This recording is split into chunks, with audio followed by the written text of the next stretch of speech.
오늘 우리가 읽었던 본문은 1차 선교여행의 마지막 결론 부분을 우리가 읽었습니다. 특별히 오늘 우리가 눈여겨보고 싶은 말씀은 27절의 말씀인데, 사도 바울이 안디옥 교회로 돌아와서 보고하고 있는 내용입니다. 자, 27절 말씀 다 같이 한번 다시 읽겠습니다. 그들이 이르러 교회를 모아 하나님이 함께 행하신 모든 일과 이방인들에게 믿음의 문을 여신 것을 보고하고. 아멘.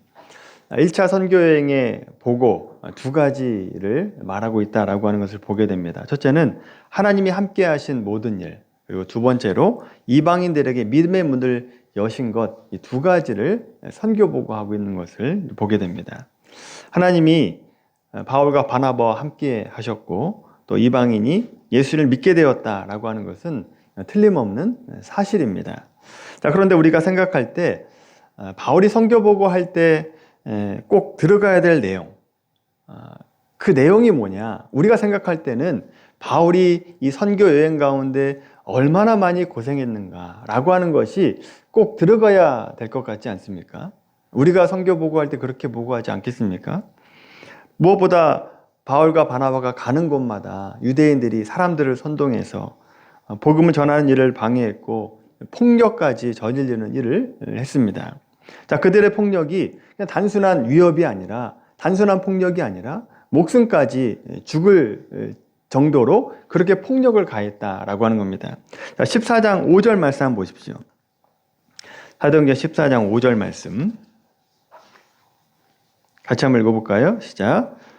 이방인과 유대인과 그 관리들이 두 사도들을 모욕하며 돌로 치려고 달려드니. 자, 이렇게 살기를 가지고 덤벼들었다라고 하는 겁니다. 자, 19절 말씀. 19절 말씀을 같이 읽겠습니다. 시작.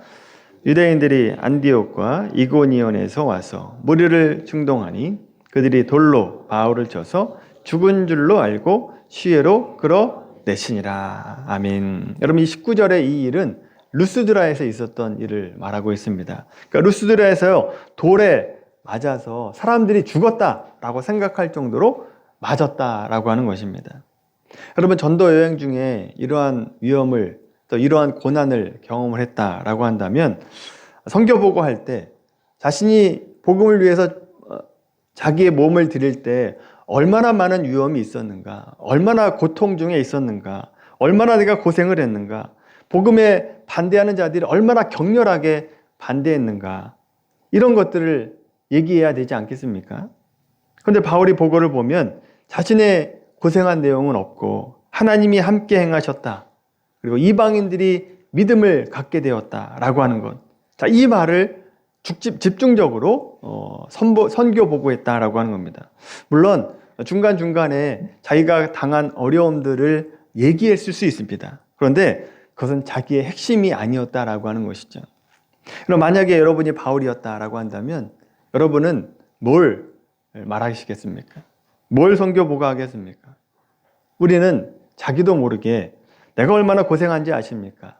내가 얼마나 고통 가운데 복음을 전한지 아십니까? 내가 얼마나 많은 고비를 넘겼는지 아십니까?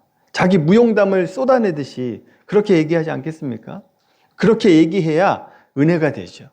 또 그렇게 얘기해야 다음 선교 후원을 많이 받을 수 있을 것 같은 생각을 한다라고 하는 겁니다. 그런데 바울은 복음의 능력만을 말하고 있습니다.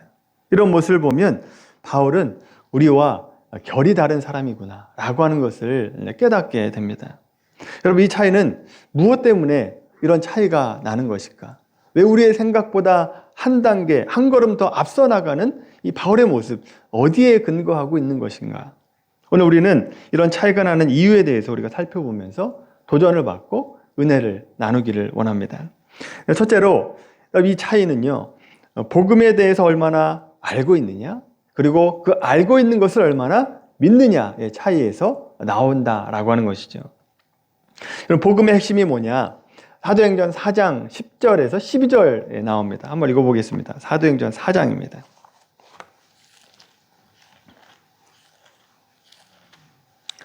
사도행전 4장 10절에서 12절 말씀입니다. 같이 읽겠습니다. 시작. 너희와 모든 이스라엘 백성들은 알라. 십자가에 못 박고 하나님이 죽은 자 가운데서 살리신 나사렛 예수 그리스도의 이름으로 이 사람이 건강하게 되어 너희 앞에 섰느니라. 이 예수는 너희 건축자들의 버린 돌로서 집 모퉁이의 머릿돌이 되었느니라. 다른 이로서는 구원을 받을 수 없나니 천하 사람 중에 구원을 받을 만한 다른 이름을 우리에게 주신 일이 없음이라 하였더라. 아멘. 여러분, 베드로가 공회 앞에서 담대하게 복음을 전하고 있는 내용입니다. 예수 그리스도의 이름 외에 구원을 얻을 방법이 없다라고 하는 거죠. 구원을 얻지 못하면 인간은 영원한 형벌을 받을 수밖에 없다. 이것이 바로 복음의 핵심이다라고 하는 겁니다.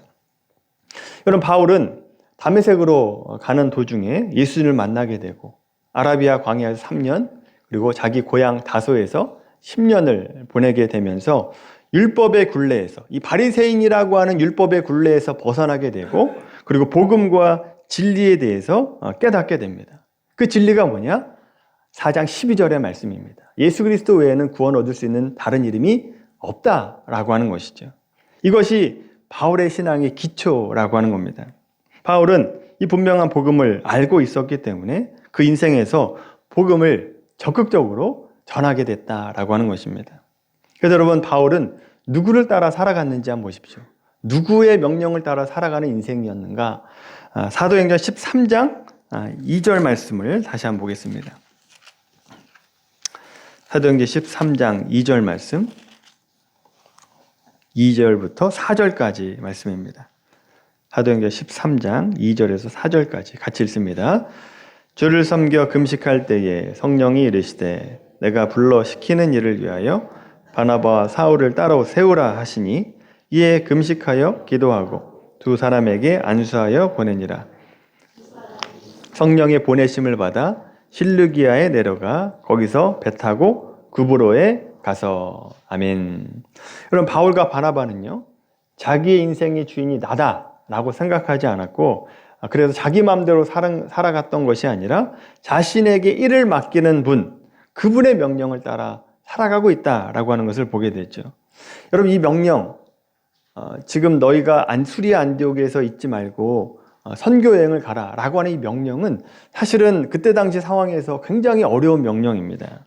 왜냐하면 1차 선교 여행을 떠나기 전에 이 수리아 안디옥 교회는요, 외형적으로나 영적으로 굉장히 부흥하고 있었다라고 하는 겁니다. 여러분, 잘 될 때 떠난다라고 하는 것은 결코 쉬운 게 아닙니다. 그런데 여러분, 만약에 성령께서 개입하지 않았다라고 한다면 바울과 바나바는 아마 선교 여행을 떠나지 않았을 겁니다. 그런데 자기가 하고 싶은 일이 아니라 성령께서 나에게 뭘 말씀하시는지를 들었고 그 명령에 순종하고 있는 바나바와 바울을 보게 되죠. 여러분, 여기 앉아 계신 분들 아마 대부분은 예수 그리스도 외에 다른 이름으로 구원을 받을 수 있는 이름이 없다라고 하는 것을 아마 다들 인정하고 계실 겁니다. 나도 알고 있다, 나도 그걸 믿고 있다라고 아마 생각을 하실 겁니다. 그러나 알고 믿는다라고 말하는 것과 그 믿음대로 하나님 말씀에 순종하고 살아가고 있는가라고 하는 것은 다른 문제라고 하는 겁니다. 실제로 우리는 내가 예수님 외에 다른 이름으로 구원받을 수 없다라고 하는 것을 믿는다 할지라도 여러분, 복음과 진리에 목숨 걸고 있지 않지 않습니까? 성령님의 음성에 순종하며 살지 않고 있잖아요. 아마 순종하지 않을 때가 더 많을 겁니다. 예수님을 믿지만 내 인생이 먼저고 예수님을 믿지만 내 가족이 먼저다 라고 생각을 할 때가 많다라고 하는 거죠. 물론 우리가 하나님께 헌신하고 또 봉사하고 충성을 합니다만 누군가가 내가 생각하는 그 적정선 이상을 요구하거나 또 그걸 해야 된다라고 얘기하면 강하게 거부하는 것이 우리의 인생이다라고 하는 것이죠. 심지어 그 요구를 하나님께서 하신다라고 할지라도 하나님이 왜 이러십니까? 하나님, 내가 못하는 거 아시지 않습니까? 그렇게 핑계를 대면서 거부하고 있는 것이 우리의 모습이다라고 하는 거죠. 여러분, 우리가 예수님을 믿는다라고 말할 때는 예수님을 나의 구세주와 주인으로 모신다라고 하는 뜻입니다. 이제부터 주님의 말씀을 내가 순종하겠습니다라고 하는 뜻이 그 예수를 믿습니다라고 하는 그 말 속에 포함되어 있는 내용이다라고 하는 겁니다. 그래서 내 삶의 목적과 이유를 예수님 때문에 결정하고 예수님으로 살아가는 사람이 그리스도인이다라고 하는 것이죠. 그러나 우리는 예수님을 구세주와 주인으로 모신다라고 말은 합니다만 그렇게 살지 못할 때가 많죠. 왜냐하면 예수 그리스도와 예수 그리스도 안에서 약속하신 그 약속의 내용들보다 지금 살고 있는 이 세상에서의 풍요와 행복과 또 안락과 만족을 더 중요하게 여기기 때문에 그렇다라고 하는 겁니다. 그래서 여러분 상황이 역전이 되죠. 이 세상에서 성공하는 일을 위해서 예수님의 이름을 동원합니다. 그 예수님이 수단이 됐다라고 하는 것입니다. 이게 우리 신자들에게 있어서 가장 심각한 문제입니다. 그러니 바울의 삶과 우리의 삶이 다를 수밖에 없다라고 하는 것이죠. 여러분, 하나님을 믿는 것이 자기 인생과 자기 욕심을 채우는 부수적인 수단으로 동원되지 않는 그런 삶이 되기를 바랍니다. 하나님이 목적이 돼야 되지 하나님이 수단이 되어서는 안 된다라고 하는 것이죠. 자기를 속이지 마시고 하나님을 속이지 않는 우리의 삶이 되기를 바랍니다. 두 번째로 바울의 삶과 우리의 삶이 차이가 나는 이유, 사명을 생각하지 않고 살아가기 때문이다라고 하는 겁니다. 바울의 사명이 무엇이었는가? 사도행전 20장 말씀을 한번 보겠습니다. 사도행전 20장 17절부터 24절까지 말씀입니다. 사도행전 20장 17절에서 24절까지 말씀 같이 읽겠습니다. 시작. 바울이 밀레도에서 사람을 에베소로 보내어 교회 장로들을 청하니 오매 그들에게 말하되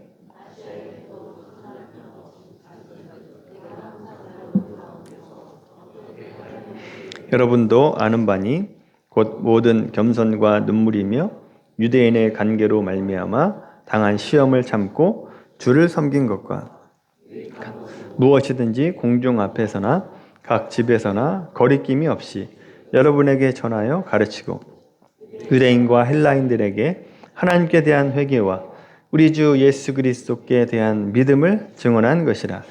보라, 이제 나는 성령에 매여 예루살렘으로 가는데 거기서 무슨 일을 당할는지 알지 못하노라. 오직 성령이 각 성에서 내게 증언하여 결박과 환난이 나를 기다린다 하시나 내가 달려갈 길과 주 예수께 받은 사명 곧 하나님의 은혜의 복음을 증언하는 일을 마치려 하매는 나의 생명조차 조금도 귀한 것으로 여기지 아니하노라. 아멘. 24절에 보시면 바울은 복음을 전하는 일에 자기의 생명조차 귀하게 여기지 않는 삶을 살았다라고 하는 겁니다. 복음을 위해서 그렇게 살아갔다라고 하는 것이죠. 여러분, 우리가 그렇다고 해서 하나님께서 우리에게 순교하라 이렇게 말씀하지 않습니다. 여러분, 순교도 사명이다라고 말씀드렸죠. 순교는 사명받은 사람이 하는 것입니다. 하나님께서 우리에게 사명을 주십니다. 우리 각자에 맞는 사명을 주시고 각자의 자리에서 어떤 책임을 지라고 보내신다라고 하는 것이죠. 따라서 우리는 내 인생을 내가 계획하고 내가 행하는 것이 아니라 나를 향한 하나님의 계획이 무엇인지를 묻고 그 뜻을 따라서 살아가는 자가 돼야 된다라고 하는 거죠. 그 일을 위해서 최선을 다하는 삶이 돼야 됩니다. 그래서 맡은 자에게 구할 것은 충성이다라고 하는 것이죠. 우리가 해야 될 것은 충성이다라고 하는 것입니다. 그런데 우리는 사명을 생각하지 않습니다. 내게 하나님께서 뭘 하기를 원하시는지 생각하지 않고 살아간다라고 하는 겁니다. 내 뜻대로 살고 있죠. 왜 그렇습니까? 왜 그렇게 살아가고 있는 겁니까? 예수님의 사명이 무엇인지 안다 할지라도 예수님의 사명대로 살고 살아간다라고 한다면 내게 손해가 될 것 같은 생각이 더 강하기 때문이다라고 하는 겁니다. 하나님을 두려워하고 세상 사람들 두려워하지 않는 삶을 살게 된다라고 한다면 내 성공과 내 승진과 내 자녀의 앞길을 막을 수밖에 없다. 막을 수도 있겠다라는 생각을 훨씬 더 많이 한다라고 하는 겁니다.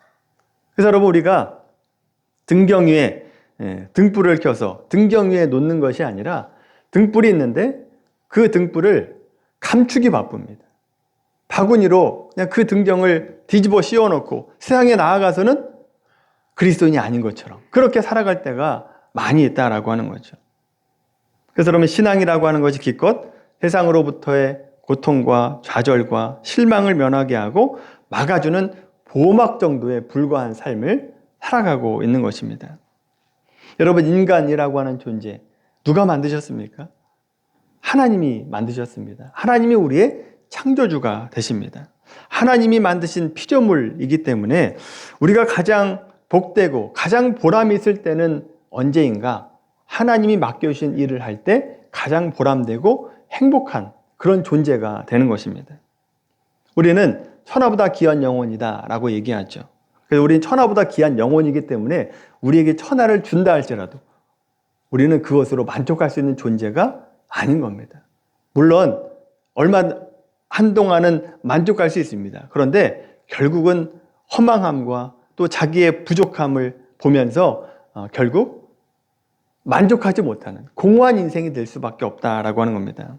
따라서 저 여러분의 인생의 목적을 내 야망에 둘 것이 아니라 하나님의 소원을 이뤄드리는 그런 삶이 되기를 바랍니다. 이처럼 바울은 복음에 대한 믿음과 또 믿음대로 행동을 했고요. 또한 사명을 따라서 살아가는 삶을 살았기 때문에 27절에 오늘 본문 27절의 말씀 보시면 자기가 얼마나 고생했는지는 없죠. 그리고 하나님이 함께 행하신 것, 그리고 이방인에게 복음을 전했을 때 그들이 받아들였다라고 하는 것만 보고하고 있는 것입니다. 여러분, 생각을 해보십시오. 예수님으로만 구원을 받고 그 복음을 전하라고 하나님께서 사명을 주셨다라고 한다면 사명 맡은 자로서 가장 중요한 것은 무엇이냐? 내가 얼마나 사명을 성실하게 감당했느냐? 이것이 중요한 것이지 그 일을 맡은 자신이 얼마나 고생을 했고 얼마나 위험했는가라고 하는 것은 중요한 것이 아님을 사도 바울은 알았다라고 하는 것이죠. 자신이 유대인에게 위협을 당하고 죽을 뻔한 일을 당한 그 일이 있었다 할지라도 사명 맡은 자로서는 그 일은 별로 대수롭지 않은 일이었다라고 하는 겁니다. 자기가 할 일을 한 것뿐이다 라고 얘기했던, 무익한 종입니다 라고 얘기했던 그런 마음을 가지고 있었던 것이 바울이었다라고 하는 거죠. 이것이 신자가 가지고 살아가야 되는 삶의 자세입니다. 여러분, 제가 설교자로서 오늘 바울의 삶에 대해서 말씀을 드립니다만 저에게 이런 생각이 떠나지 않았습니다. 예수님을 믿는 것으로 내가 구원을 받는다. 예수님 외에 다른 이름으로 구원받을 수 있는 이름이 없다라고 하는 것, 이것은 내가 100번 인정을 하지만 내가 과연 하나님께서 나에게 주신 사명을 감당하는 일에 내 목숨까지 바칠 수 있을 것인가? 그런 질문에 대해서 예스라고 자신 있게 대답하기가 쉽지가 않았습니다. 사명만을 위해서 살아가면 내가 이 세상에서 삶을 살아갈 때 도태되지 않을까? 혹시 우리 가족들이 굶어 죽지는 않을까? 이런 생각을 하게 됐다라고 하는 겁니다. 여러분도 그렇지 않습니까? 여러분, 말씀대로 살아가면 세상에서 도태가 되고 혹시 굶어 죽지 않을까? 이런 생각하지 않습니까? 그런 생각을 아마 하실 겁니다. 근데 여러분, 얼마 전 세미나에서 강사 목사님이 한 예화가 있습니다. 이런 겁니다. 이 부자들만 사는 곳이 서울 강남 아닙니까? 근데 여러분, 강남에 보면 이 구룡마을이라고 빈민촌이 있습니다. 판자촌처럼 생긴 데가 있어요. 근데 그 곳에서 목회하시는 목사님과 사모님이 있었답니다. 몇 년을 그 빈민촌에서 목회를 하다 보니까 얼마나 힘들었겠습니까? 힘들었겠죠. 그래서 근근히 떠나지 않고 그곳에서 목회를 하다가 몇 해 전에 사모님이 영양실조로 돌아가셨다는 겁니다. 혹시 여러분 들어보셨어요? 이 얘기? 들어보셨어요? 들어보시지 않았을 겁니다. 그런 일이 없다는 겁니다. 여러분, 이 얘기를 왜 하셨냐? 우리가 아무리 힘들고 어려워도요, 하나님은 우리를 굶어 죽이시지 않는다는 겁니다. 아무리 고통스러워도 굶어 죽이지 않는다라고 하는 거죠. 하나님의 종은 하나님께서 지켜주신다라고 하는 것이죠. 하나님 목회자만 지켜주시는 것이 아니라 모든 성도들을 지켜주십니다. 모든 성도들을 굶어 죽지 않게 하신다고요. 과연 그럴까? 사명을 위해서만 살아가면 정말 뒤처질 것 같은 그런 두려움과 또 떨림을 가진 우리에게 하나님 뭐라고 말씀하고 계시는가? 로마서 말씀을 한번 찾아보겠습니다. 로마서 8장입니다. 신약성경 250페이지입니다. 로마서 8장 31절부터 39절까지 말씀. 사명을 따라 살아가면 뒤처질 것 같은 두려움과 떨림을 가진 자들에게 주시는 말씀이라고 생각을 한번 읽어보십시오. 같이 읽겠습니다. 시작. 그런즉 이 일에 대하여 우리가 무슨 말하리요? 만일 하나님이 우리를 위하시면 누가 우리를 대적하리요? 자기 아들을 아끼지 아니하시고 우리 모든 사람을 위하여 내주신 이가 어찌 그 아들과 함께 모든 것을 우리에게 주시지 아니하겠느냐? 누가 능히 하나님께서 택하신 자들을 고발하리요? 의롭다 하신 이는 하나님이시니 누가 정죄하리요? 죽으실 뿐 아니라 다시 살아나신 이는 그리스도 예수시니 그는 하나님 우편에 계신 자요 우리를 위하여 간구하시는 자시니라. 누가 우리를 그리스도의 사랑에서 끊으리요? 환난이나 곤고나 박해나 기근이나 적신이나 위험이나 칼이랴. 기록된 바 우리가 종일 주를 위하여 죽임을 당하게 되며 도살 당할 양같이 여김을 받았나이다 함과 같으니라. 그러나 이 모든 일에 우리를 사랑하시는 이로 말미암아 우리가 넉넉히 이기느니라. 내가 확신하노니 사망이나 생명이나 천사들이나 권세자들이나 현재일이나 장래일이나 능력이나 높음이나 깊음이나 다른 어떤 피조물이라도 우리를 우리 주 그리스도 예수 안에 있는 하나님의 사랑에서 끊을 수 없으리라. 아멘. 32절 말씀 보세요. 자기 아들을 아끼지 아니하시고 우리에게 내주신 이가 우리를 망하게 하겠느냐라고 하는 겁니다. 우리를 굶어 죽이시겠느냐? 우리에게 좋은 것 주시지 아니하겠느냐라고 말씀하고 있는 겁니다. 그 어떤 피조물도 하나님의 사랑에서 끊을 수 없다라고 하는 것이죠. 그리고 주님께서 사망 권세를 깨뜨리고 부활하셨던 것처럼 생명을 얻었던 것처럼 우리도 결국 승리할 것이다 라고 하는 말씀이 로마서 8장의 말씀입니다. 이렇게 말씀하는데도 우리가 바울처럼 적극적으로 살지 못하고 있습니다. 왜 그런가? 그 이유는 분명하죠. 하나님보다 세상을 더 두려워하기 때문에 그렇습니다. 하나님이 나를 평가하는 것보다 세상이 나를 어떻게 평가하는가가 훨씬 더 중요하게 생각하고 살아가고 있기 때문에 그렇습니다. 여러분, 우리가 그리스도인이다 라고 불림 받는다라고 한다면 바울의 생각, 바울의 삶을 닮으려고 해야 되지 않겠습니까? 세상보다 하나님을 더 두려워하는 진짜 신앙인들이 되기를 바랍니다. 세상의 성공보다 하나님 앞에서 성공하는 것을 더 구하는 삶이 되기를 바랍니다. 그래서 하나님의 소원을 이뤄드릴 수 있는 그런 사명자의 삶을 살기를 바랍니다. 하나님께서 맡겨주신 사명을 감당하면서 하나님 앞에서 쓸모있는 인생이 돼야죠. 세상에서 쓸모있는 인생이 되는 것이 아니라 하나님 앞에서 인정받고 사랑받는 그런 존재가 돼야 된다라고 하는 겁니다. 그렇게 살아갈 때 우리가 바울처럼 이 세상을 살아갈 수 있게 되고 세상과 구별되고 또 믿는 자들 가운데서도 본이 되는 삶이 될 수 있는 것입니다. 우리 모두가 세상 속에서 그리스도인답게 살아갈 수 있도록 오늘 말씀을 기억하며 살아가는 우리 모두가 되기를 예수님 이름으로 간절히 축원합니다.